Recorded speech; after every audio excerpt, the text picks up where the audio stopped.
Hi, and welcome to the long overdue second episode of Visual Astronomy. In today's video I'm going to talk about the ergonomics of visual observation.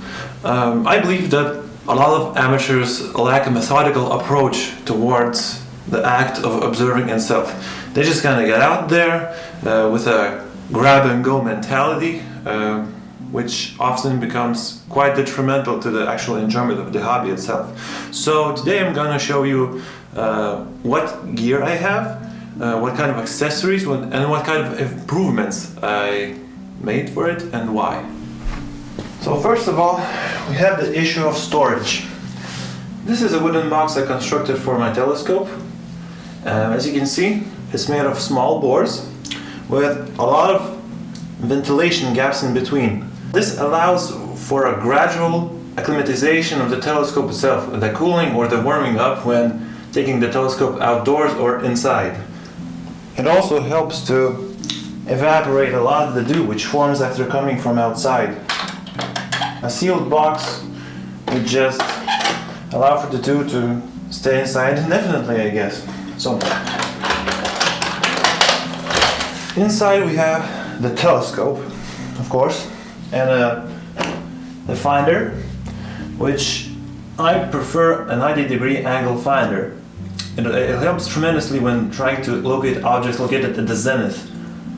And also, I basically use my telescope with a diagonal, so it's kind of like having a small telescope and a bigger telescope all on the same mount. It's a lot of fun to actually watch some of the extended objects, large objects such as the Pleiades. First of all, located through the small 9 by 50 finder, and then going from a 50mm to a 120mm aperture. By the way, yes, this is a Skywatcher Evostar f8.3, a chromatic telescope, not the AD version. I consider this to be one of my most important purchases in terms of ergonomics. A finder with a 90-degree erecting prism. Some padding inside to prevent any unwanted bumping of the telescope. This is a leather strap which allows you to basically hang my telescope on my shoulder and have an extra free hand. Also, we have a sleeve. It took me a long time to actually notice that my telescope lens cell gets a lot of dew through coming inside, even with the cap on. Next up, we have the mount, which is a Cinta AZ4 mount. First of all, we can notice that I added some duct tape on all of the legs, which in cold weather prevents my hand from instantly freezing when trying to carry the telescope. Small things such as this make a huge difference. A rubber band prevents the legs from spreading when carrying it, and it's also very easy to take off, no hooks whatsoever. Also, very important is the markings on the friction setting itself. When I go out, I call this setting the number 1 setting, number 2, and number 3. Number 4 is pretty hard but doable, but it just basically locks the telescope. I don't use it that much.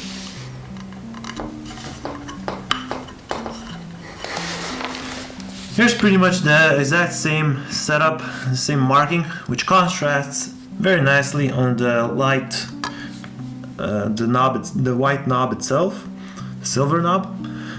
Setting number 1, setting number 2, and setting number 3. The ammo box, which you do not exactly use to store ammo, but a different kind of ammunition. When I go out to observe or when I transport my gear, I certainly do not want to worry about getting any kind of damage on the gear itself or on the boxes. So that's basically why I made a kind of very utilitarian telescope wooden box without any kind of fancy finish. And this too is basically built like a tank and if anything happens to it, well, it's just easy to get another one. But I believe this is the kind of thing that is gonna last me a lifetime. So, a lot of accessories here. Markings, again, in the darkness. Knowing which way to open up things. Some padding to kill off all the excess space, prevent any wobble.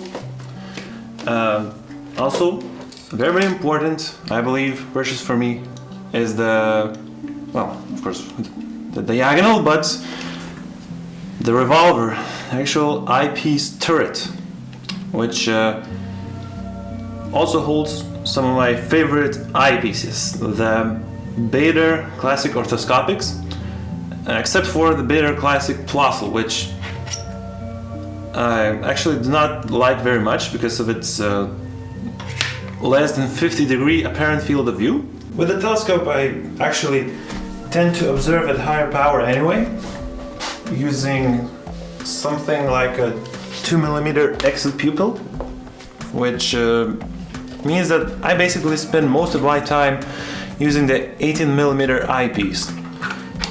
Most of the time. Never mind that they have a 2-inch 80-degree eyepiece. I basically stick to either 55 or 100 time magnification,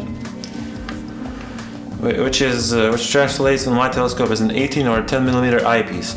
If there's something which just barely fits in the field of view, if I need that little extra field of view, I can just basically switch to the 32mm. Not the greatest, but as I said before, I basically spend most of my time at 55 to 100 time magnification. It shows most Messier and a lot of NGC objects quite nicely. So my actual arrival at my observing spot looks just like this. As you can see, it's all man-portable. Believe me when I say that small things such as this leather strap and the ammo box, which holds 90% of my accessories, and the strap, I mean, just it's all very simple. That's the main thing for me. So we might now take a look at how long does it take me to set up. So let's go.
That's the main thing.